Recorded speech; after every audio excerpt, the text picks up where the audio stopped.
The pre-dawn darkness hung thick over the southern approaches to Peleliu. Warm Pacific air mixed with cordite and rotting palm leaves, carrying a smell that every Marine on the island would remember for the rest of his life. It was early September of 1944.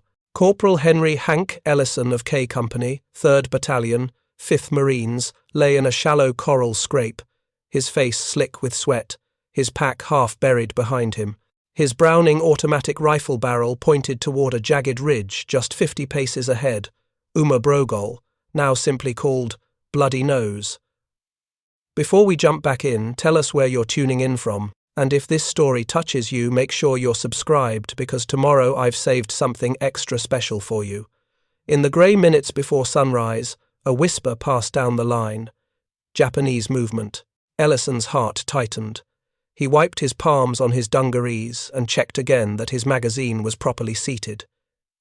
He had already burned through more ammunition than he would have believed possible during the first night's contact, and his assistant gunner, Private First Class Alvarez, was crouched beside him with a fresh bandolier of BAR magazines draped across his shoulders like some absurd, metallic lei.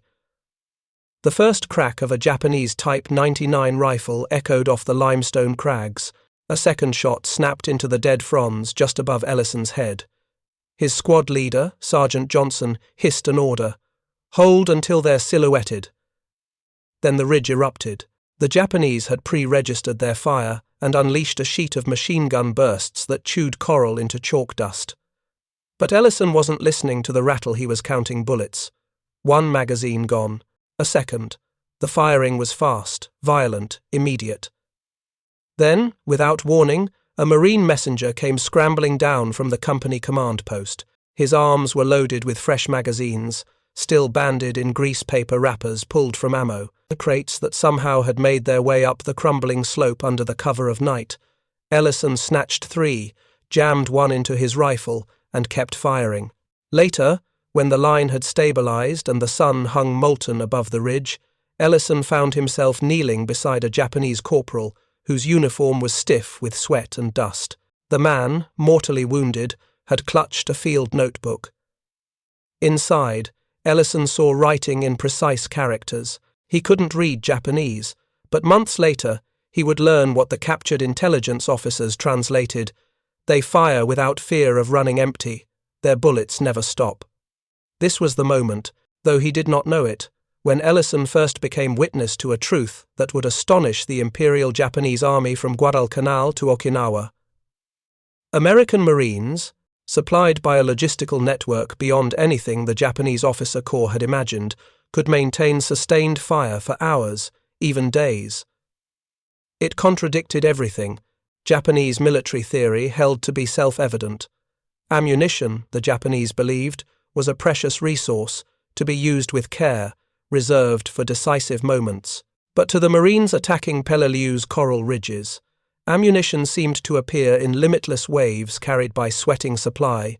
Men with packboards passed hand-to-hand up razor-sharp gullies, floated ashore in gasoline cans and medical crates repurposed for bullets.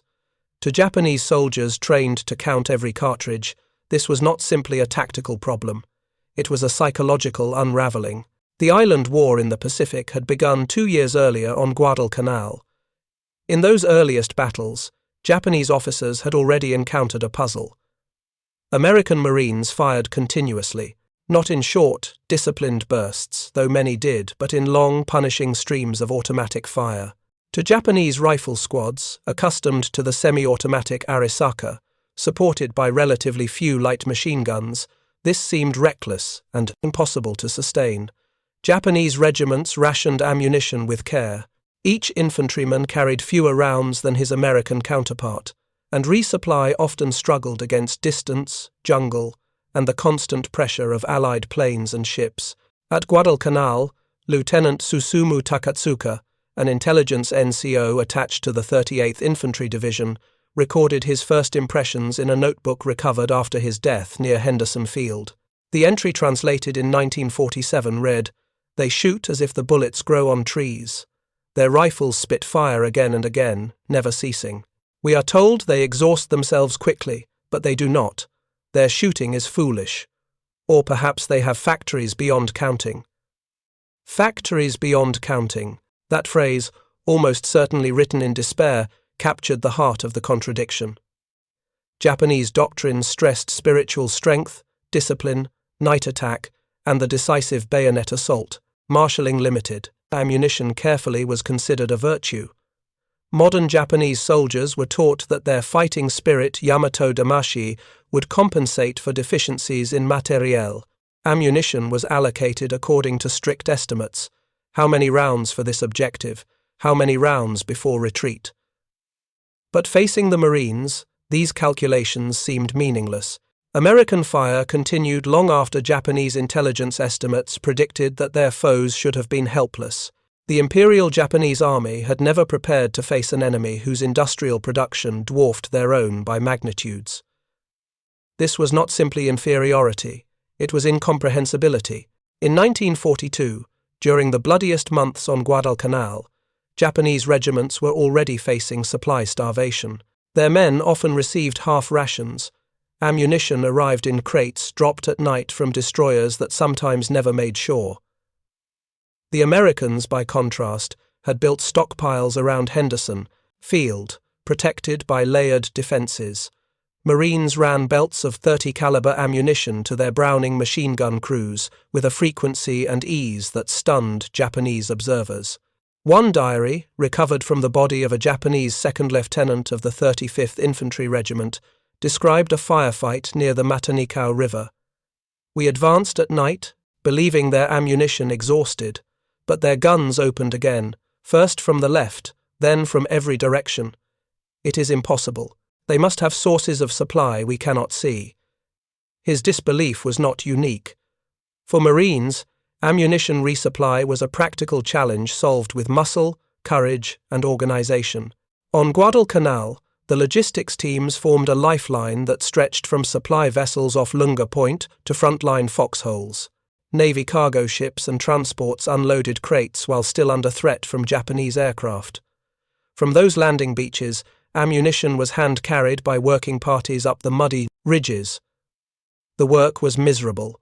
Mud halfway up the calf, mosquitoes thick enough to darken bare arms, torrential downpours that turned every trail into a river. Yet the crates kept moving.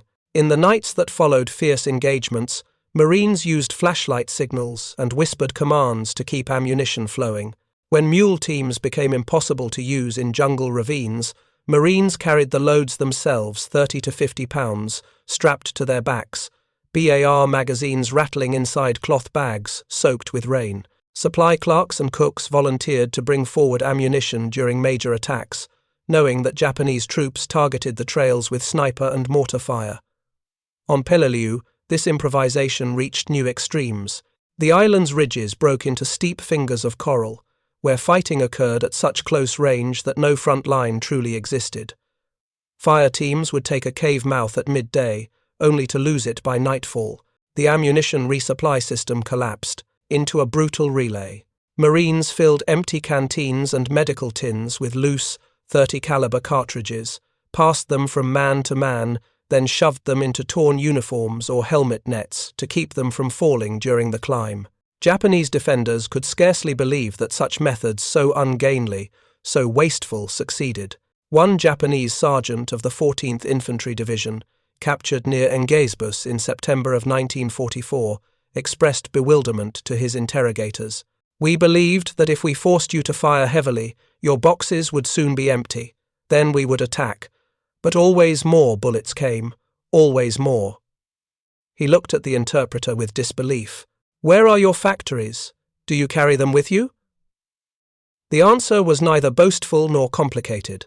The United States Marine Corps, though small compared to the Army, was tied to a logistics network that reached backward across the Pacific Pearl Harbor, San Francisco, the industrial belt of the American Midwest.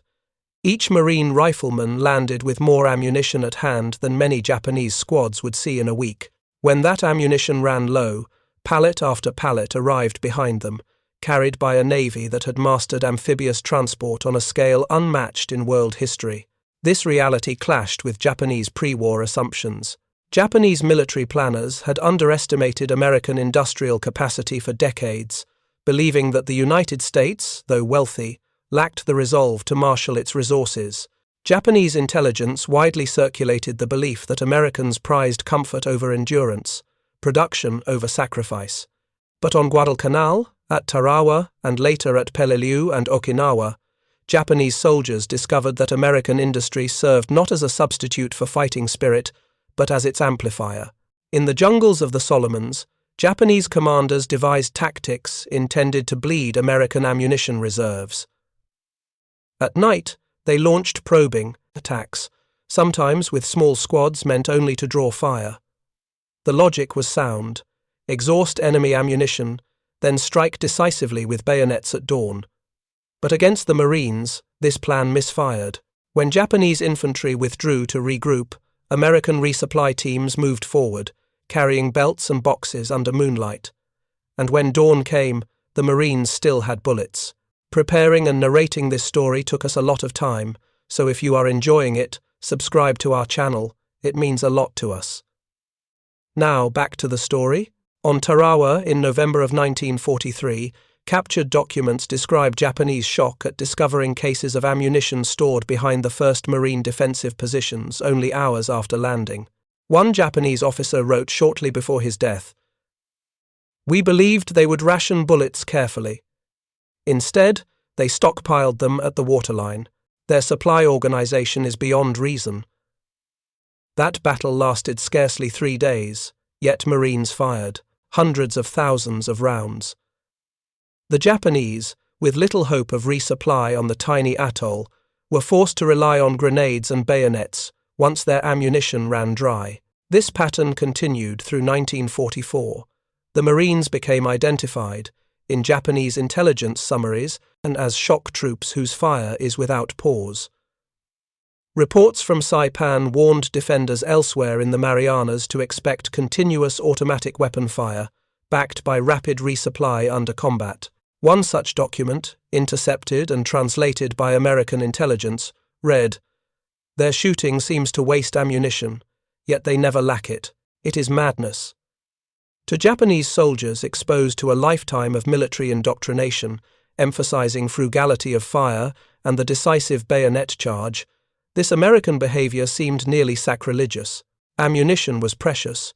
It should be hoarded until the exact moment that the commander ordered the attack that would decide the battle. But Marines followed a different principle: suppress, maneuver, destroy. Fire was used to overwhelm, to blind, to fix the enemy in place. In Marine infantry doctrine, ammunition spent in exchange for ground held or bodies saved was not waste, it was victory purchased. This difference reflected not only supply but philosophy. American officers believed that firepower saved lives. A Marine rifle squad, built around automatic weapons, sought to match every Japanese attack with overwhelming volume. If the Japanese charged, Marines hammered them with Browning light machine guns, BAR bursts, and well-aimed M1 Garand fire. If Japanese troops hid in caves or jungle thickets, Marines used sustained automatic fire to keep them pinned until flamethrowers or demolitions could be brought forward. The Japanese saw this in battle after battle. On Bloody Nose Ridge, they occupied cave networks honeycombed deep within the coral. From inside these fortifications, they observed the Marines' relentless resupply, even on fields of fire that should have made such movement impossible. Japanese gunners poured fire onto exposed slopes, yet Marines crawled, climbed, and ran with ammunition slung around their necks or stuffed into empty ration tins. When one Marine squad ran low, another rotated forward with full belts. Within Japanese diaries captured on Peleliu appear entries expressing disbelief not only at the supply but at the Americans' indifference to cost. One entry, translated by Navy intelligence in early 1945, read, "They fire into the jungle when they cannot see us. Such waste would shame our officers, yet their fire never ceases. If one rifle is quiet, another begins. If one machine gun stops, 2 more take its place. How can we fight when the bullets never stop?" Their instructors had never prepared them for such an enemy. In training camps throughout Japan and Manchuria, recruits were taught to fire a limited number of rounds per day, sometimes fewer than a dozen. Live-fire ammunition was costly and reserved for final training phases. Rifle practice often used wooden bullets or simple dry-fire drills. Marksmanship was valued, but rate of fire was restricted. Soldiers were trained to rely on bayonet drills, traditional Jukan and night attacks that sought to close with the enemy before he could bring firepower to bear. The expectation was that Japanese courage, guided by decisive leadership, would offset material disadvantage. Thus, when Japanese troops encountered the Americans, their assumptions fractured. These Americans were not the soft, hesitant soldiers described in propaganda films. They pressed forward under fire, confident that more ammunition would arrive whenever needed. To Japanese officers raised in a rigid hierarchy of rationing, the Marines' ability to expend ammunition without fear of running dry seemed not merely effective, but destabilizing. In early 1944, after observing American operations in the Central Pacific, a Japanese staff officer attached to the 31st Army summarized the problem in a terse report. The enemy accepts expenditure of ammunition as the natural cost of operations. Their logistics guarantee that fire is always at hand. We cannot match this. And so, the myth of inexhaustible American bullets began to take shape, whispered among Japanese companies, confirmed in desperate firefights, and hardened by the repeated failure of tactics built on the expectation that the Marines must eventually run empty. By the time Corporal Ellison crawled into his coral scrape on Peleliu, this myth had already spread across the Pacific. But he did not think in such terms. He simply knew that his life depended on the boxes coming up the ridge. When his BAR ran hot and the metal handguard seared his palm through his glove, he saw Alvarez kneel beside him with more magazines, still warm from the crate. He felt their weight, slid one into the well, and continued firing. On a ridge where every bullet seemed to vanish into stone, the next magazine meant survival. Ellison could not have known that Japanese soldiers watching from hidden apertures thought these resupply trips impossible. They had spent their lives learning that ammunition was finite, that fire must be measured, that even the bravest rifleman would eventually find his weapon empty. And yet, on Peleliu, the bullets flowed uphill. That morning, as the sun bled over the ridge, the Marines pressed forward, guided by the rattle of automatic fire that never seemed to fade. The Japanese defenders withdrew deeper into the labyrinth. They were not broken far from it, but something in their understanding had begun to fracture. If these Americans could fire without end, what tactics remained? What courage could overcome an enemy whose bullets seemed as plentiful as the coral beneath their feet? In the caves above, a Japanese lieutenant of the 14th Infantry scribbled a line into his logbook. "We have never known an enemy like this. Their shooting covers the island. They fear no lack." He paused. Then, in a cramped hand, he added, "Are they human? Or are they machines of industry?" The Americans were, of course, human. They ate, slept fitfully, and bled like anyone else. Yet, in the calculus of combat, logistics transformed flesh into relentless force. After the initial assault on Bloody Nose Ridge, supply lines had been stretched thin, yet they continued to flow. Marines carrying ammunition up coral gullies moved faster than the Japanese could target them. They had devised systems for passing belts from man to man, using anything available: rucksacks, helmet nets, even torn flaps of canvas from abandoned medical supplies. Nothing was sacred. Everything became a conduit for bullets. To the Japanese observers crouched in caves and fissures, it seemed preternatural. By mid-September of 1944, Peleliu's fighting had reached a fever pitch. Lieutenant Takahiro Nakamura, commanding a platoon of the 14th Infantry, had been trained to expect the usual pattern. If the Americans were like other Western troops, he reasoned, fire would taper as exhaustion set in. Artillery could disrupt resupply, air attacks might cause them to conserve ammunition, yet none of these expectations bore out. Every assault met with sustained, almost obsessive gunfire. Ammunition appeared to be inexhaustible. Every magazine spent was immediately replaced, often within minutes. Japanese intelligence reports captured after the battle provide detailed descriptions of these phenomena. A document recovered from the ruins of Peleliu headquarters read, Enemy units maintain continuous firing despite casualties. Ammunition replenishment occurs constantly, even under fire. Fire teams are rotated forward with new belts of cartridges. The enemy does not pause. The report continued in terse, disbelief-laden prose. This behavior is contrary to every principle taught to our soldiers. Enemy seems to operate with resources beyond measure. It was not magic, it was industrial organization brought to the front lines. The American military understood that every ounce of firepower was a force multiplier. Supply vessels, carefully routed to avoid Japanese submarines and aircraft, delivered pallets of ammunition to forward positions. Shore parties unloaded crates under mortar fire, while marine logisticians improvised sleds, stretchers, and makeshift carts to move the loads uphill. Men carried boxes on their heads, across open ridges, through enemy fire. The psychology of persistence was backed by steel, wood, and brass. Corporal Ellison experienced this firsthand on the third day of the assault. His BAR jammed halfway through a suppression run. He yanked it free, cursed, and noticed that Private Alvarez had already passed him another magazine. He had barely noticed the transition. The rifle continued firing as if nothing had occurred. Every Japanese sniper he had learned to fear, every machine gun nest that had seemed impenetrable on reconnaissance, fell under this relentless, sustained fire. The Japanese had never seen anything like it. For the Japanese, the implications were both tactical and existential. Every unit, every platoon, every man who had been trained in the virtues of measured expenditure, suddenly found those rules meaningless. Lieutenant Nakamura's journal, recovered intact by American forces, shows the gradual breakdown of belief over the first week of fighting. They fire as though bullets are without number.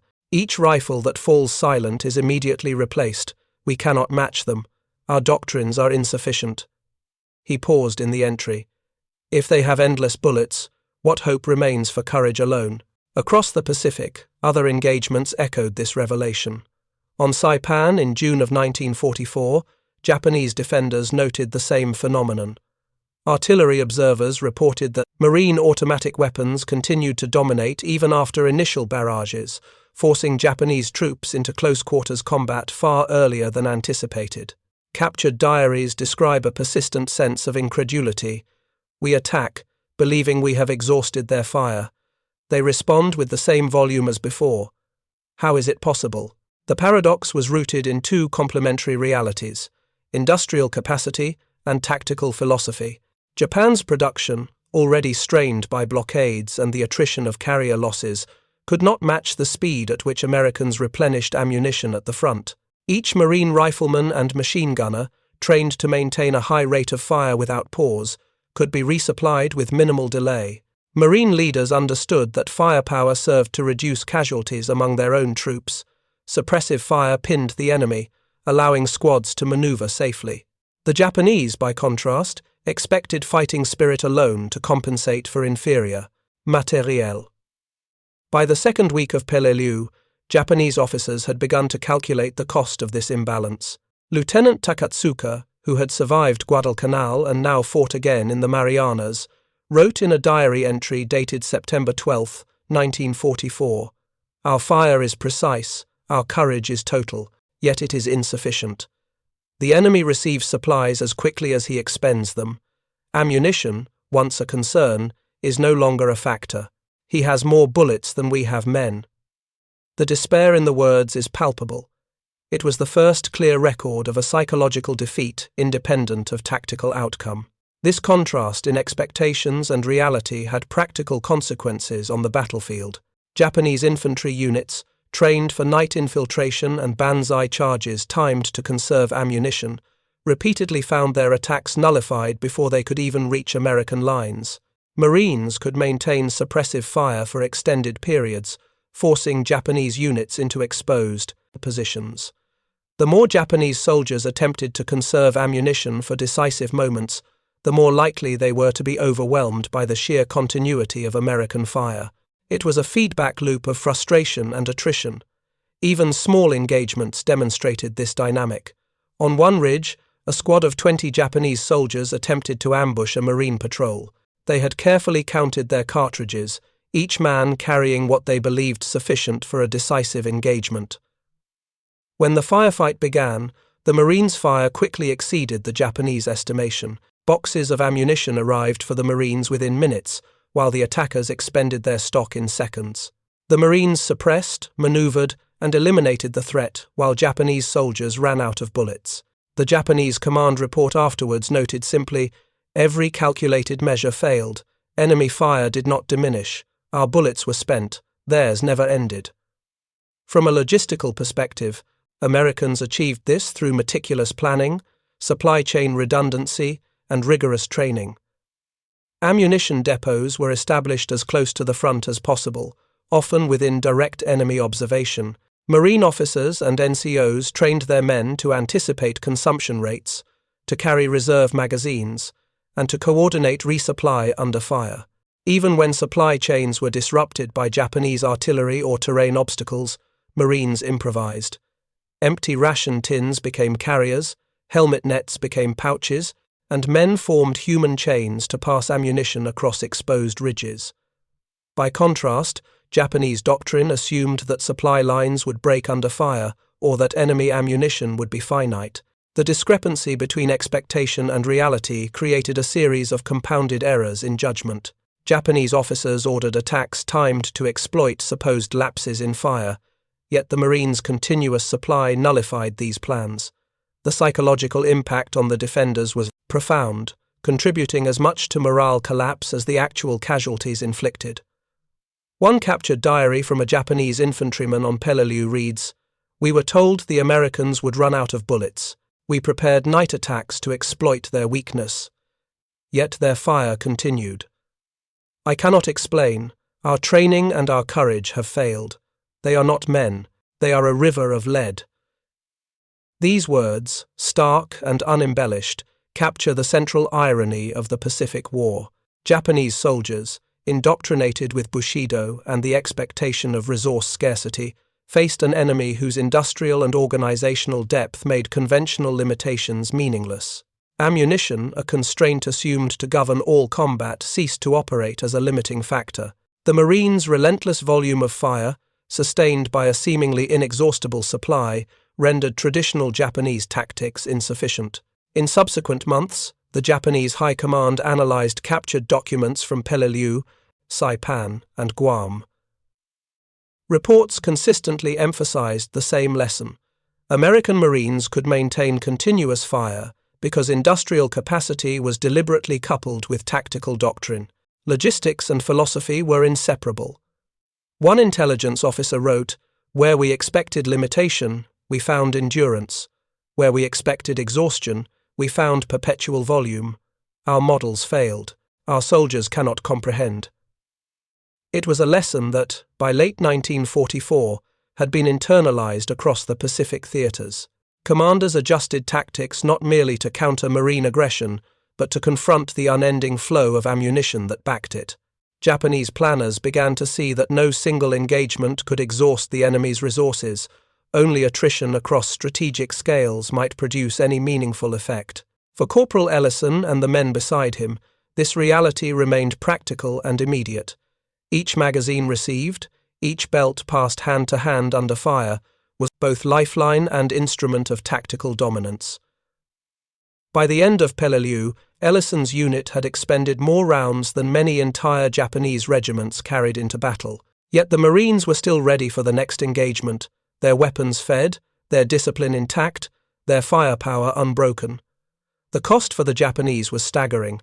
Men trained for valor in controlled circumstances found their expectations of enemy limitation repeatedly violated. Ammunition, once a carefully rationed resource, became a metaphor for the impossible scale of American production and organization. Japanese soldiers were forced to confront an uncomfortable truth. The enemy they faced was not merely courageous or well-trained, but supported by a network of material abundance and doctrinal foresight so thorough that their own training seemed obsolete. And yet, it was not only about the material. Observers noted the effect on morale, cohesion, and tactical decision-making. When bullets were limitless, Marines could suppress entire ridges with coordinated bursts, allowing squads to maneuver, clear caves, and hold ground with minimal loss. The Japanese, expecting pause and rationed fire, were systematically denied the tactical windows their doctrine required. Their strategies, honed over decades, were repeatedly neutralized by the intersection of industrial scale and disciplined application. As Ellison fired his final rounds that morning, sliding a fresh magazine into the BAR, he remained unaware of the broader implications. He was focused on the enemy in front of him, on the coral slope, on survival. Yet in the diaries and captured documents that would emerge later, the pattern was clear. American Marines redefined expectations of sustained combat, forcing their adversaries to confront a paradox of human effort backed by industrial might. In the small, shattered ravines and coral gullies of Peleliu, the Japanese came to an understanding that would echo across the Pacific. The Americans did not merely fight, they could fire without end. Ammunition, the supposed limiter of combat, became a river that never ran dry, and the soldiers who depended on it became, in Japanese eyes, something almost more than human. By late September of 1944, the battle for Peleliu had ground to a bloody halt. Japanese defenders had been reduced to isolated pockets, many trapped in caves and fissures, where starvation, disease, and relentless marine fire eroded any remaining capacity to resist. Lieutenant Nakamura, once confident in the martial doctrine that had served him for years, now scribbled in his journal, "We have measured courage, skill, and ingenuity, yet all are matched and surpassed by a force that never tires, never pauses, and never runs dry of bullets. Our spirit alone is insufficient." The Marines themselves were exhausted, yet their condition reflected a different type of calculus. For every man carrying the weight of his weapon, there were supply officers, logisticians, and engineers, ensuring that ammunition belts reached him in perfect order. Every bunker cleared, every ridge secured, and every patrol advanced owed as much to the machinery of war as to human grit. Corporal Ellison, writing a letter home weeks later, described it plainly. "We were tired, sure, but we always had what we needed. If our gun jammed or emptied, someone was there in seconds with a fresh magazine. It sounds simple, but it made all the difference." This operational reality had consequences that extended far beyond the immediate battlefields of Peleliu and Saipan. Japanese military analysts, poring over captured documents and prisoner interrogations, recognized a pattern.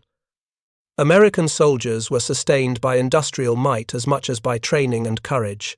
A document from the Japanese Army's headquarters, dated October 19, 1944, states, "Our engagements with American forces reveal that human endurance is amplified by logistical systems.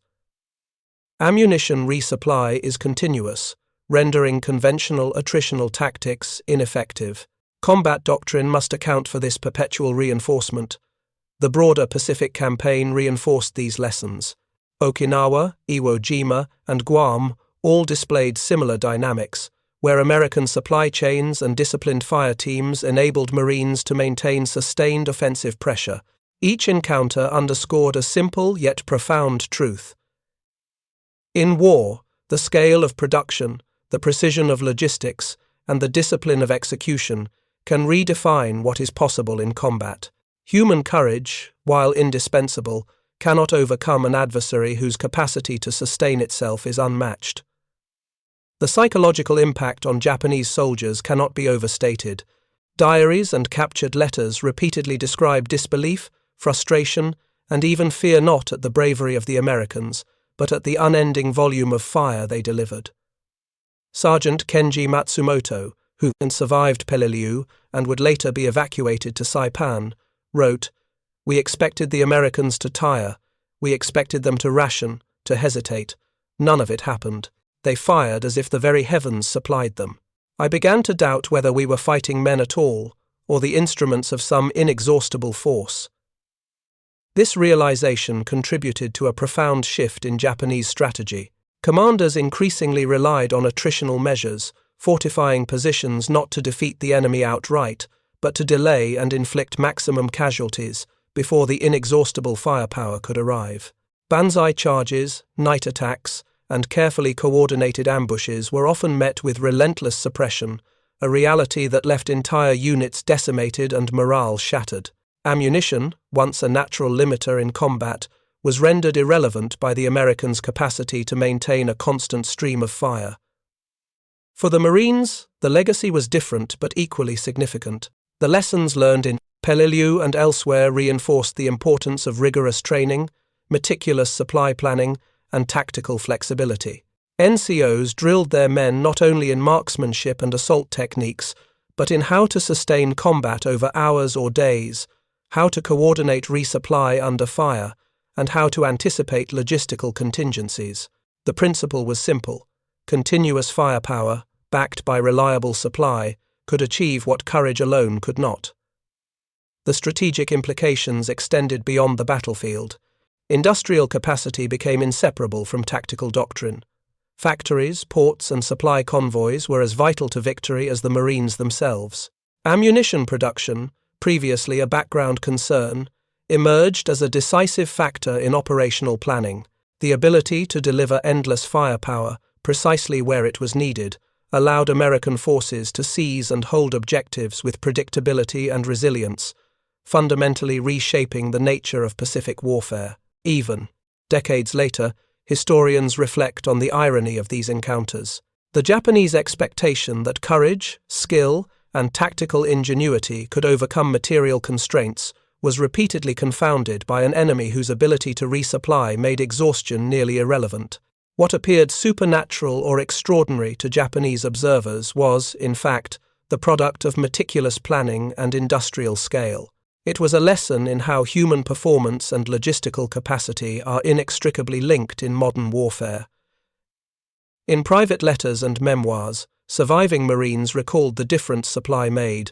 Corporal Ellison wrote in the 1970s, "Looking back, I realize it wasn't just about us being brave or trained.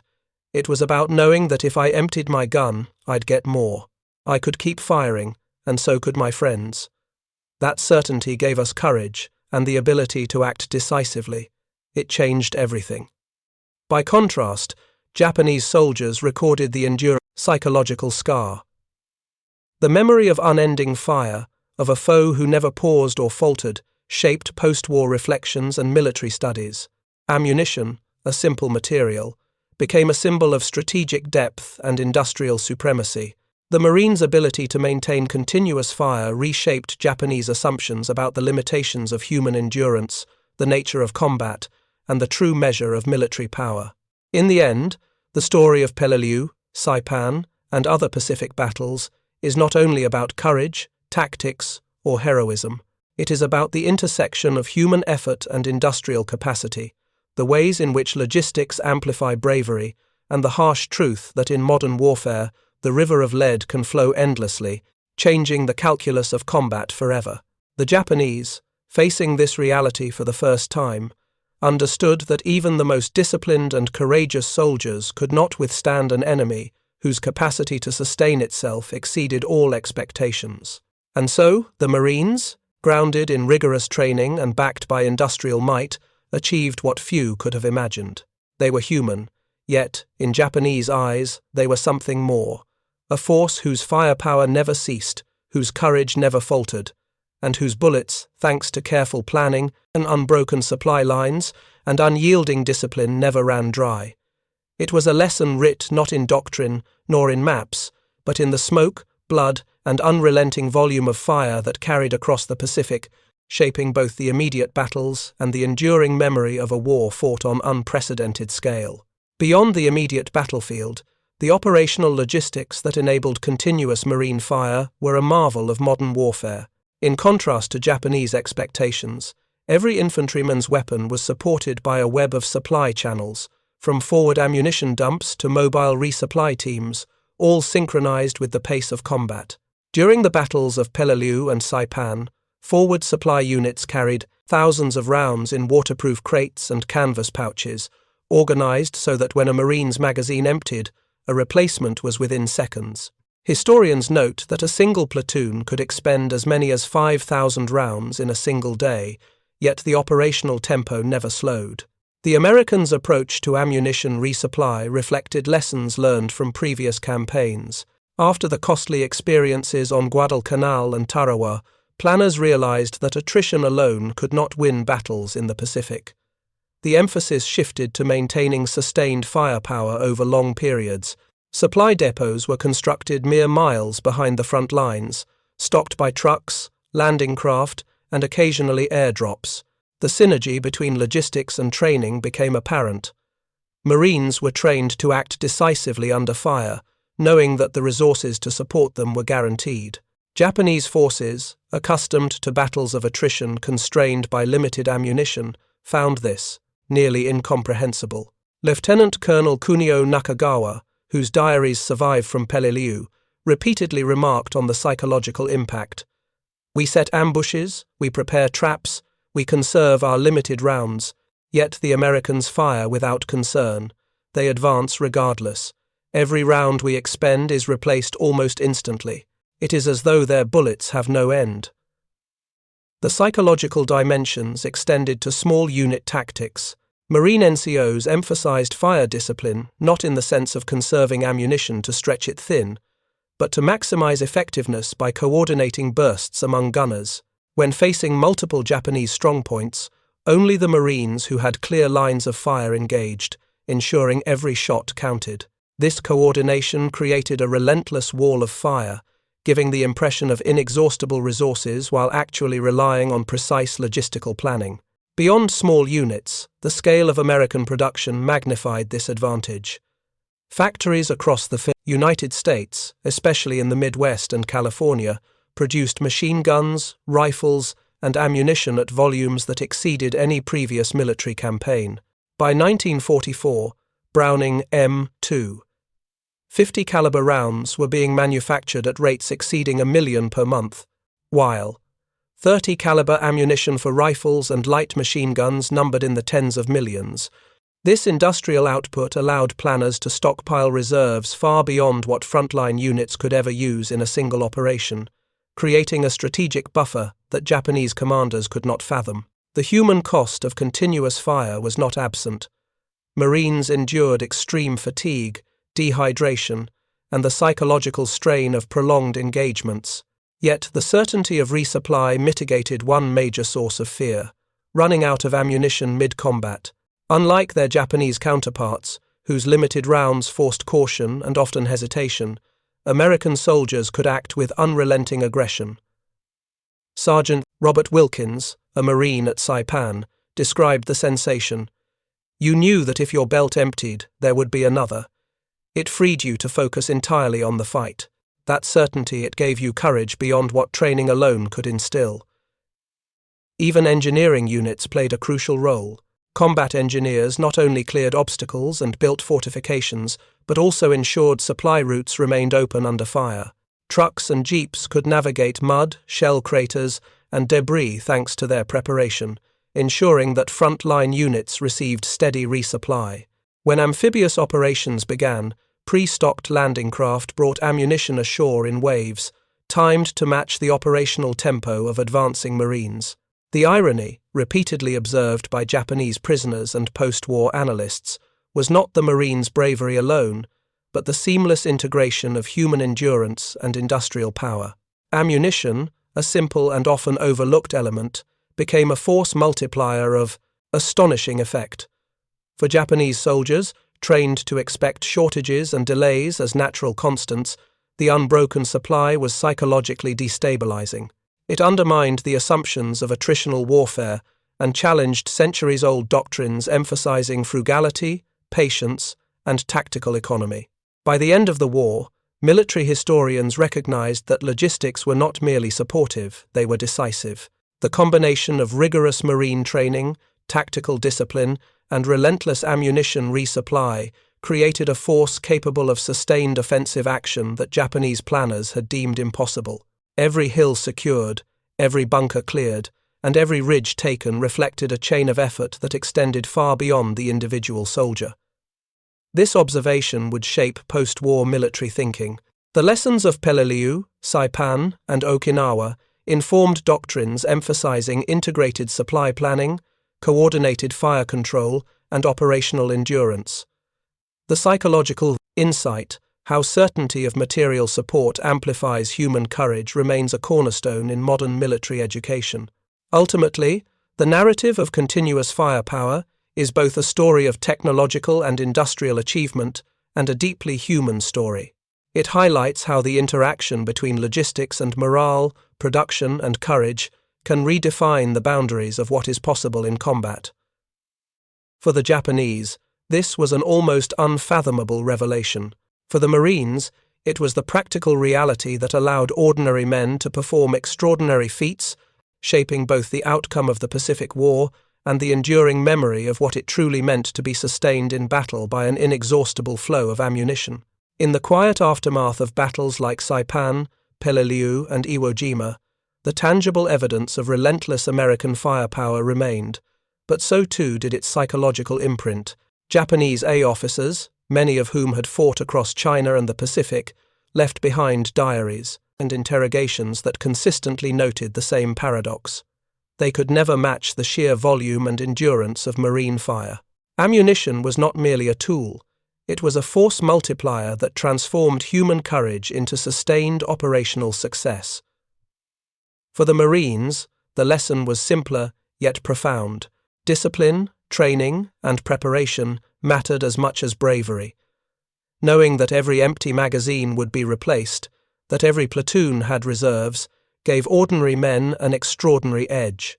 Sergeant Thomas Donnelly of the 1st Marine Division wrote in his journal, "We could push forward without hesitation. Every belt we emptied was another waiting. Fear of running out never slowed us." This logistical certainty reshaped behavior on the battlefield, allowing Marines to act with an aggressiveness their opponents could not anticipate. The broader irony was that this advantage, so devastating in practice, was invisible in abstract doctrine. Japanese officers expected attritional warfare to erode morale. Instead, American industrial might and disciplined resupply converted attrition into relentless offense. It was not merely technology or courage alone, but the fusion of both, sustained by a logistical system capable of keeping men and weapons in continuous action. In retrospect, the story of Nonstop Marine fire is a human story as much as a military one. It demonstrates how preparation, supply, and discipline intersect with human psychology to redefine the possible in combat. For those who faced it, it was bewildering. For those who executed it, it was routine. And for history, it remains a stark illustration. Wars are not only won by valor or strategy, but by the often unseen currents of organization, endurance, and the quiet certainty that, when needed most, a man's weapon will never fall silent. Up next, you've got 2 more standout stories right on your screen. If this one hit the mark, you won't want to pass these up.